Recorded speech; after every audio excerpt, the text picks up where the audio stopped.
You are now entering the LuxCore Studios. And you've secured a seat for the Protecting Your Radius podcast. Here, we build connections from your contracting profession to some of the top bleeding edge products and services. Don't get deterred. Let's not delay. Here is your host, Nathan Downs. Hey, what's up, everybody? Welcome to another episode of the Protecting Your Radius podcast. I'm your host, Nathan Downs. Hey, on today's episode, got something a little special for you. I want to share some thoughts from me real quick. I'm in the middle of game day preparations, running around getting our 5th grade Broken Arrow Black football team ready to rock and roll. So a little behind the curtains. For those of you listening to this on Monday, into next week, you will actually see me live in minutes on Joe Everest's Ask the Fence Expert Saturdays. And we're going to be talking about some stuff while you get to see me preparing and getting out to the football field. The pitch, per se, for those of you soccer, rugby people.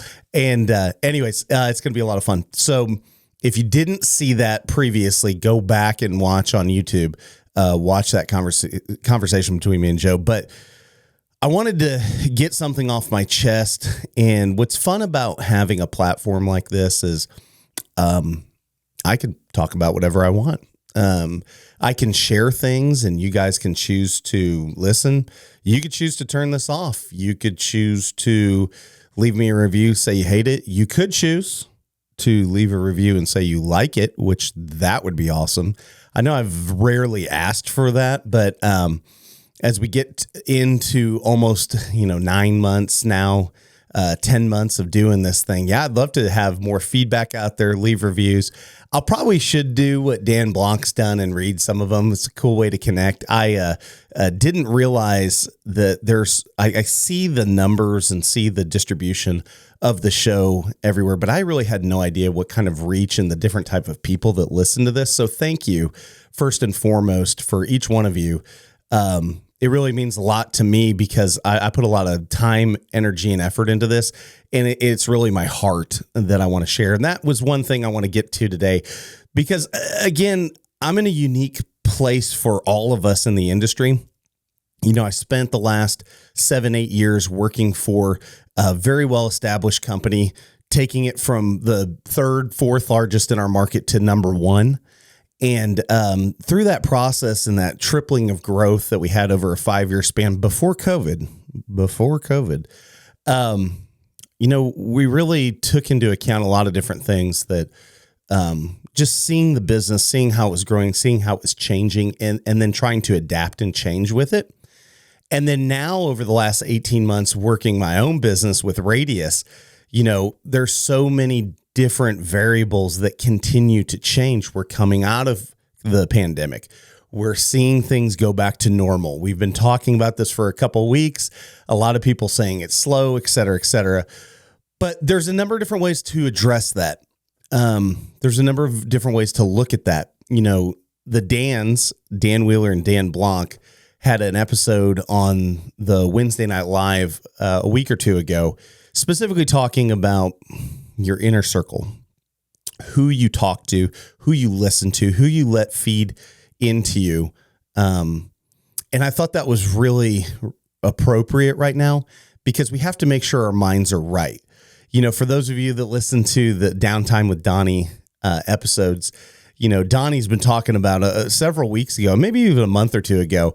I had dinner with Donnie and pretty much told him like, hey man, you know so much, but the one thing that really is a downer to myself is the fact of, your attitude and how you address things throughout the day can make it difficult sometimes to relate to you as a teammate, let alone as a boss. Right. And, Donnie's been doing such a great job of just, I gave him a pattern interrupt to make him stop and think about, man, am I really being negative and why? And now he's progressively gotten better. He really keeps it kind of close to the chest. If there's something that's wrong, we talk about it, but he leaves the emotion out of it from a negative standpoint. And I told him, I was like, in any given time, we have an open door policy here at Radius where we want to share anything that we need to make the team better, to continue to develop and take care of our customers, clients, our vendors, and all that stuff. So we're trying to constantly improve every single day. But the negative side of it, we can point out a flaw, have an answer or solution, but just don't be negative to be negative. And I use Donnie as an example, where, he's taken that to heart and really changed and done a 180 on that, where he's really trying to be positive. But if he's got something, he focuses it in and lets me know, like, here's a problem, I've got an idea, here's a solution, and then we can talk about that and quickly address it to make everything is as good as it can be, when we each of us know that in construction on a day-to-day basis, man, this business is tough. And when you're not in a pandemic, it is tough because what do we know? The phones aren't gangbusters blowing up. You don't have 100 people just waiting to use your services every single day.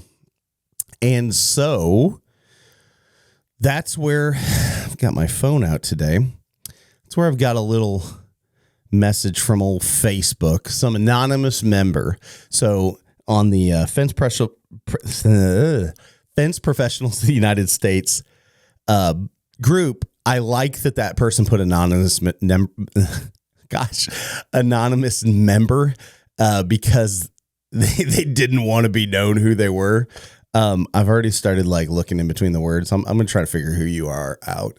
But so check this out. I want to read this to you and then share a number of thoughts. And I'm going to have some really interesting comments because I, even myself, have begun to have a little bit of change of heart on certain issues. And I appreciate all of us talking about it. Instead of just people being out there saying, I don't want an echo chamber. And I hope none of you do too.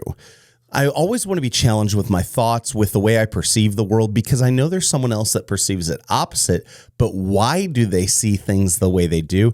And hopefully this conversation quickly can kind of delve into a little bit of that and just leave you thinking today, man, there really is two sides to every story.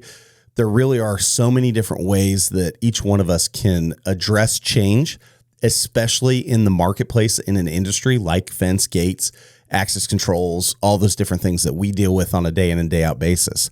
So let me go ahead and read this from anonymous member, Friday, I don't know, September 22nd or something like that. Okay.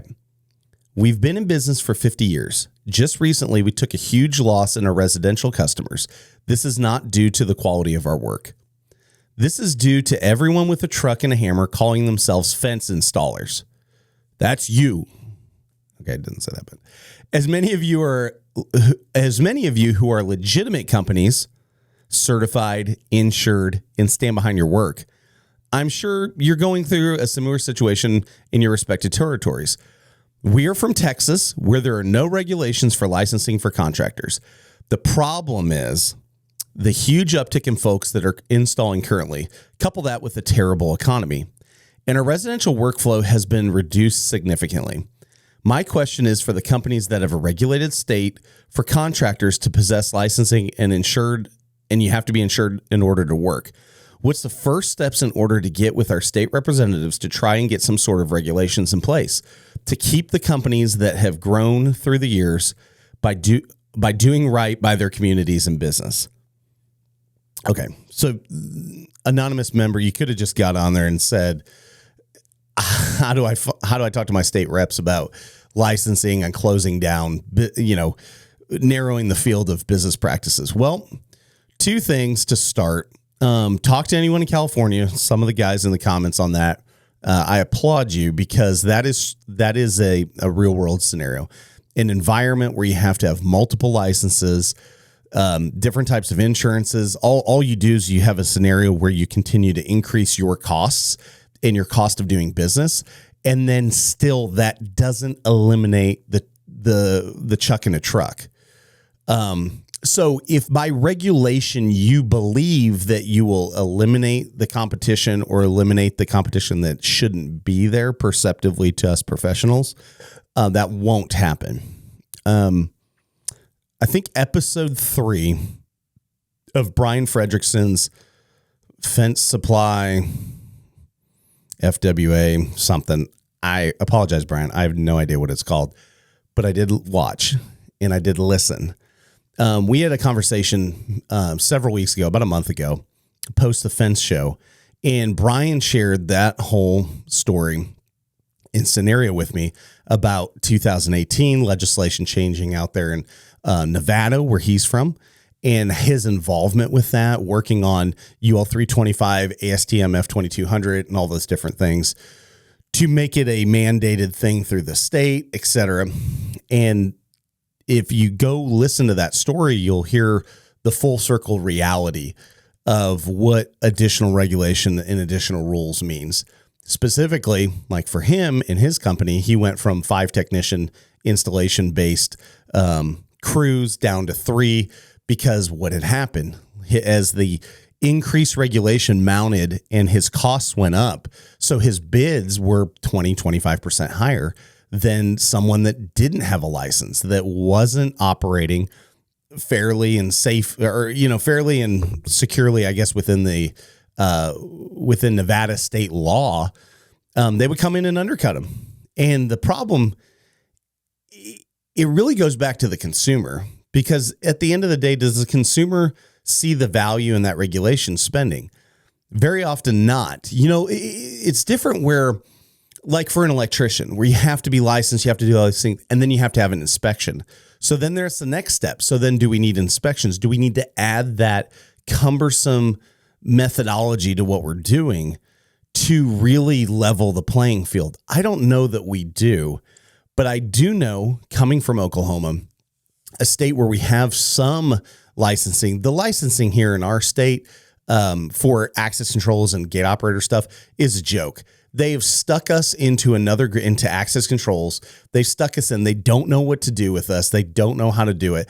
So being at the forefront of this and talking to all the other large companies in the state, what do we want to do? Do we want to push towards having, making it more along the lines of being licensed like a electrician, like an HVAC technician, a plumber? Or do we say, okay, we just have to do better? Josh Glover said on that post, which I commend him, it sounds like it's a marketing issue. It's not necessarily an issue with the market. And I would contest that I agree with that, probably first and foremost. We always talk about what differentiates us. And so often in the residential market, our markets are all like you look at where I'm at, it's everyone does the same thing. There's a few variations, but for the most part, we're all fighting the same design. We're all coming up with the cookie cutter solution, the cookie cutter answer. And that is where I think really things fall apart, because even at Radius, you look at our immediate successes that we've had, it's purposely because we don't just go with the flow. Like, we're coming up with solutions, we're coming up with answers, we're coming up with ideas, materials, installations that are a little bit different. We're hitting that niche where people want something more, but they don't know the contractor that can fulfill that and where they can find it. Now, quickly, they're realizing that we're the ones, we the ones. We're going to figure that out for them, and that just goes to, fortunately, like the way that I operate in my sales side, very open to coming up with new designs, ideas, ways to achieve different answers for the problems that we're seeing before us. And then having someone like Donnie, who's been around for so long, he already knows the answers to things. Now I'm bringing him up to speed on new products, new materials. How are we looking at things? How are we answering those questions? Are we asking the right questions and getting that down? That really is what Josh Glover's saying there, is he's like, how do you present yourself to the market, and what's your differentiator? Like, what makes you unique? And it can't just be that I install a 6-foot privacy fence on wood posts. Even for us, it can't be that we install a 6-foot Western red cedar privacy on steel posts, although that is what we do very often, right? But we have to control the narrative. We have to each one of us in our companies has to look at what's before us, understand what our consumers in our markets are actually looking for, and then drive that back. In a couple weeks, what is it? November 5th through 11th in Arlington, Texas, we've got American Fence Association University. So AFAU is going to be down in Arlington. And I've actually gone to AFAU twice. And that is a phenomenal program. What a great baseline to get some basics of whether it's the fence side, whether it's the gate side, the design side of the gate. They cover all of those things to give you just that baseline. But the one thing that I took away the most from going to AFAU a couple times was to be able to meet the instructors, to be able to meet other people from different markets and then collaborate on that. The Dans were just talking about that the other day, getting to the next big event, getting to that thing where you can get that one nugget out. And you really have to understand that it is vital if you want to grow and grow natively within your market to look outside of where you're at today. I spent some time last week with a good friend of mine out of Minneapolis, Minnesota. And I say good friend because we're coming more and more friends every day. But Pat was showing me some ideas on some different ways of how he's addressing, like he's skinning up his catalog and he's offering things in a different way. And now he has controlled his market where they all want to chase him. They all want to do what he's doing. And I was shocked that he's got like 7 SKUs. Literally 7 different types of fence, and that's it. It's the Costco approach, right? We have a limited line of products and services here, but we do them very well and we do them efficiently and we pay our people well and we have an environment for this. And I love Costco. I do not love your politics, Costco, but I do love Costco because the excellence factor is there so much that they just, they desire to do the best and they're paid well and all these different things. It's awesome. I really love that. Place that against my former employer, Walmart. When I was a kid and through college, I worked at Walmart. I was a manager at Walmart. Shout out. Sorry. But the reason I say that is we weren't paid well. We weren't compensated for the talents that we had. Everything was just kind of what it was. They give us modulars and we just set these up. And there was few times where we could shine and show our creativity. However, I remember, I was probably 19 years old. I was the manager over the frozen foods and the dairy market. So that whole part of our store. And the Super Bowl was coming up. It was January, lots of games and stuff. So I asked the store manager, I said, man, I think I'm going to go ahead and kill all the end caps. I know they're sending us these things. I'm going to order my own and put some signage up and do something unique. And he was like, that sounds great. Now, he said, now, hopefully corporate doesn't come in because we're only, a couple hours from Bentonville. And dadgummit, corporate did come in, to which he was mortified, which I get that. However, what was funny was he ended up getting praised because he's like, no one thinks outside the box. And we really appreciate you guys doing this, just doing something different. And of course, I'm standing there going, that was this kid's idea over here. But I knew I wasn't going to stay there the rest of my life. So I was like, my store manager can take the credit for that one. But what was really fun was being able to, isolate things and put things out, even as a loss leader, to show people as they walked in the store and they walked into my department that they would see something different, that it would disrupt their day of oh yeah, the football game is in 2 weeks. I need all these TGIF appetizer or appetizers or whatever. And man, we sold so much stuff off of changing that, putting up a little signage. I got poster boards and drew the, Super Bowl 30 or something like that at that time, the logos. And I was just trying to be, I'm a creative person naturally anyways. So just trying to have some fun with it, but it worked. There was engagement there. And that's the same thing that we can do with our fence companies. We're not in retail. However, we can sit there and we can do things that will capture the imagination of our clients and really harness in what our messaging is.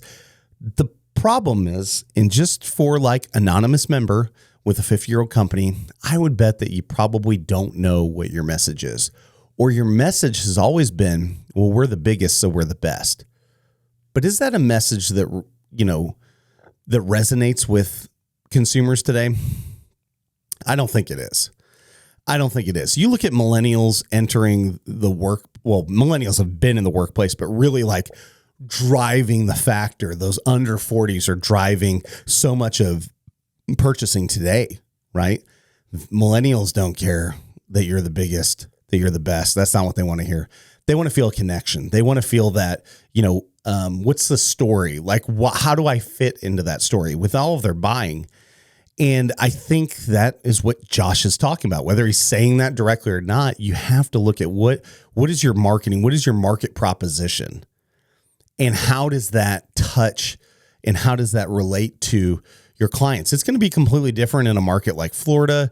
If you go up to a market like a Michigan or out on the Atlantic coast, like in Massachusetts, we're all going to see something different. Here in Oklahoma, we're a little more country. We're a little more homebred,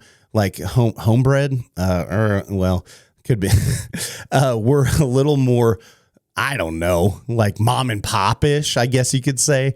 It's different than California, than Washington, than Utah, than Colorado. There's so many different ways to approach each one of our markets. For over 30 years, Southwest Automated Security has been the premier provider of gate operators, access controls, CCTV, and so much more.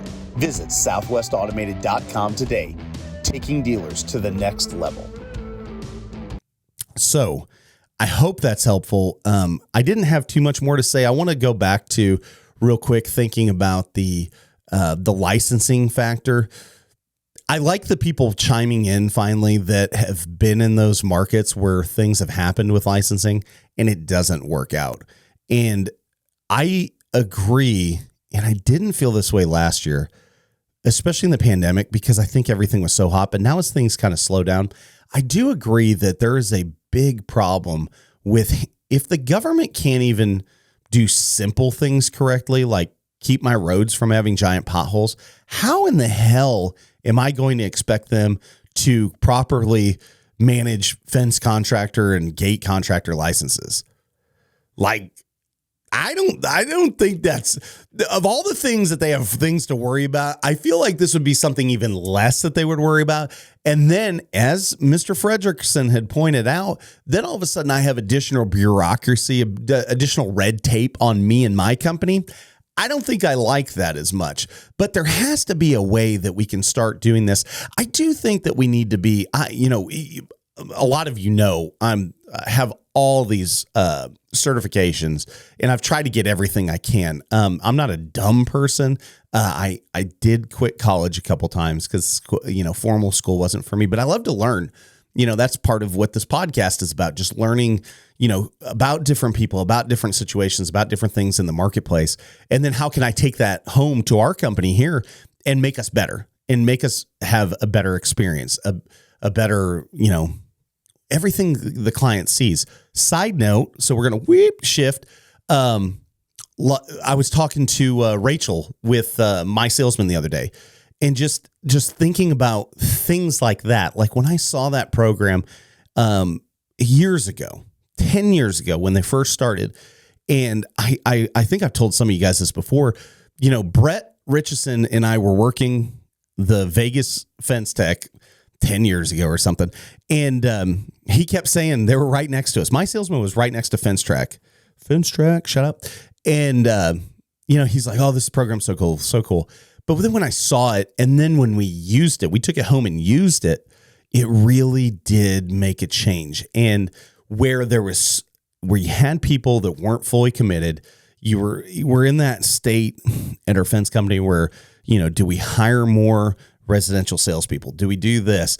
Well, adding the My Salesman tool into the tool belt there, that program probably eliminated the need for that next salesperson until the volume was up so much that we had to have that salesperson. So just pre-qualifying, just looking at those things, just allowed us to be different. Now, why I say that, so My Salesman, great program. If you don't know about it, I mean, y'all know about it. Just freaking sign up for that crap.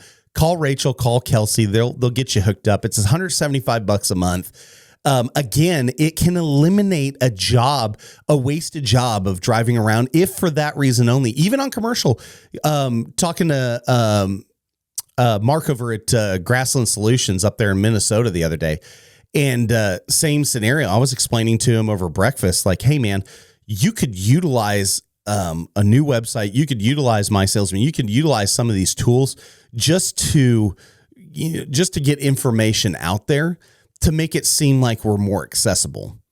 And that's what I think, especially on the residential side, it's a no-brainer. But I use it on commercial too. I mean, we allow people to go in there to kind of get some ideas. There is a lot of people that want budgets.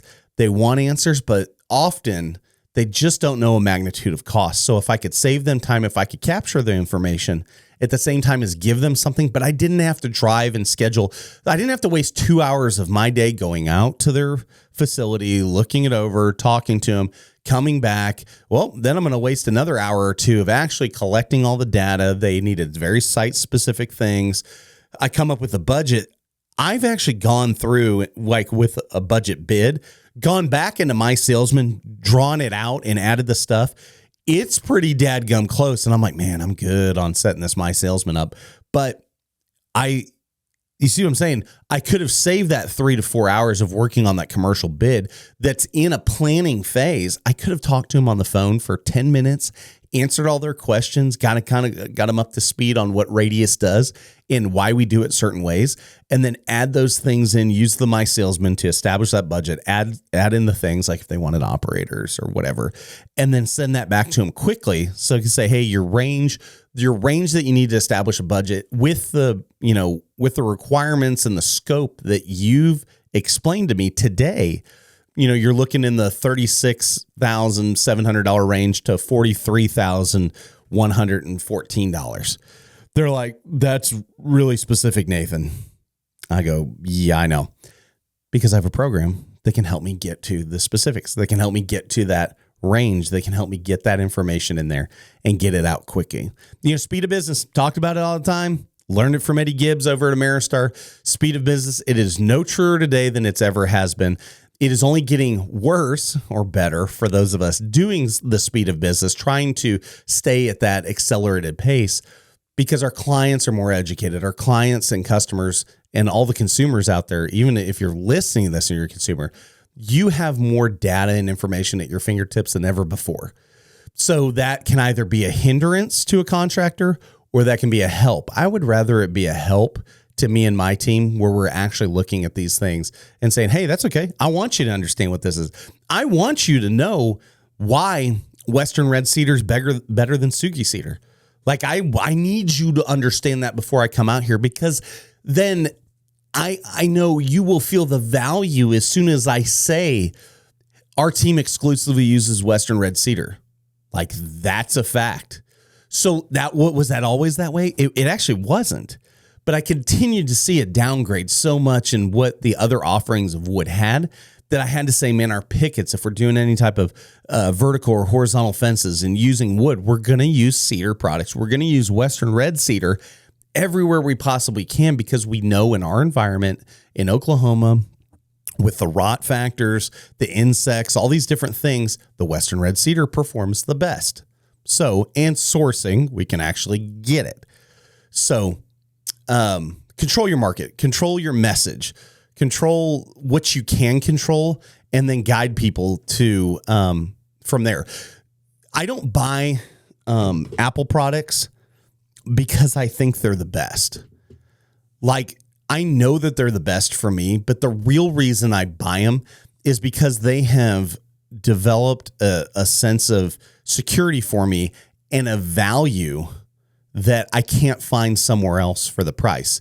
Now, why I say that from a sales perspective, this thing, I mean, it's got like, I got cracks on it and crap. Anyways, I I paid $1,500 for that phone. Do I think that phone is worth $1,500? Absolutely not. I think that phone's probably like an $800 phone. But why did I buy it at $1,500 when it's only an $800 phone? I can tell you why. It wasn't because of the financing. It wasn't because of that, although that helps. It's because I saw the value in the phone no matter what the cost was. Like I could have gone with a Google Pixel or something like that for $800 and known that it is exactly the freaking same, that I can make the OS, the operating system look exactly like an iPhone if I wanted it to. But it wasn't about that. It was because Apple had built value with me over time to where I am in their ecosystem and I respect their messaging, their platform, and everything they're putting out there, that there's a value there to pay twice as much as it's worth. And I'm okay. And it's the same thing. You look at just the boxes that they come in, each one of us over time. I have deliberately stopped doing this because I've heard so many podcasts and books talk about this. But if you look at like you open up an iPhone or an iPad or something and the box and how it's, injection plastic molding and like the cardboard's heavy and everything's sleek and white and the logos are placed at the right spot and all that stuff. That's marketing. That's what Josh Glover's talking about. How the marketing works to make our eyes and our mind's eye focus on the things that they want us to focus on. Bravo, Apple. You've done it. You all know you've done it because you've done it since 2008 and you've continued to dominate. You did it before when I was working at school and, we had oh my gosh, what were they? The original Mac Pros and the G4s and the G5s and all this stuff like that and the i5. Anyways, there was a whole bunch of different computers back in high school and college that, we would use for video editing and all these different multimedia things. And they were, just massive, just huge, really cool looking, didn't look like a Windows computer at all. Wasn't a PC, but that was the thing. It wasn't a PC. So why are we complaining each? And I can get sucked in this too. Why do we continue to complain about all the contractors out there when we know that they're playing with PCs and we're over here trying to be the Apple of the market? But does Apple change its offering to compete with an Acer PC? Well, no. Does Apple change its marketing to compete with the Chromebooks and stuff like that? Because they're 20% of the cost of a MacBook. Well, no, right? So if you want to be the Apple, if you want to be the old dog that's dominating your market and stuff like that, why are we trying to take our level down? And then, or opposed to that, why if we're not focusing to get down to the chuck in the truck, why do we have to add legislation and licensing and all these things to eliminate those guys when in reality they can't police half the things we need to police now anyways? How are they going to police these? I don't know. I don't have an answer for that. I do like the certifications. I do think we need to continue to be educated. I think we can use that in our messaging to differentiate us from our competitors. But there's going to be people that just want the price, and that's not your customer. And as we continue to see things change in the market, we have to be aware that there are going to be more price conscious people today. I can test, does this 50-year-old company have financing? Is the financing clear and easy to understand? Is it readily available?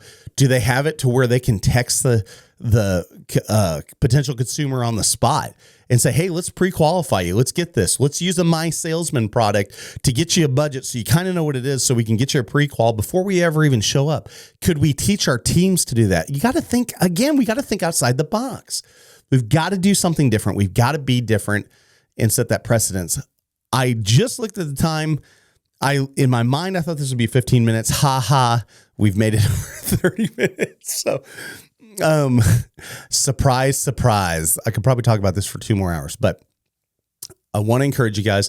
I want to give you some context on that. I thought that was something interesting. We're going to continue to see this. So if you guys are going to want to chime in on this, if we need to do a part 2, if everyone wants to continue to weigh in on this, if you want to be on the show and talk about this, I mean, we could even do an open forum thing. I think there's some really cool ideas that's possible with this, but we just need to be aware of where we're at in our markets, like why we are there and how we can continue to have success, but know that the success is changing. Like, this is not the pandemic. It's not going to be easy for everyone like the last 3 years has been. It just is not going to be that. So change, be aware of the change that you need to be in your organization and in your marketplace, and then make that happen. Love you guys. See you on the next show. Peace. You've been listening to the Protecting Your Radius podcast from the LuxCore Studios in Bixby, Oklahoma. Thanks for sticking around, and connect with us and all of our partners at www.protectingyourradius.com. We want to thank our premier partners. LuxCore, the newest line of premium quality composite infill to slide into your fence track fence system. Frame your style today. Also, Stain Track, the world's first patented standalone stain machine. Utilizing flood coat technology, Stain Track covers boards, pickets, posts, and any type of dimensional wood you can think of. And what better way to use your Stain Track machine than to use the easy application Wood Defender family of stains. Wood Defender goes on easy and covers in one coat with no back brushing. And of course, the true power of our show is you, the listener. Please rate and review our show on whatever platform you consume this content.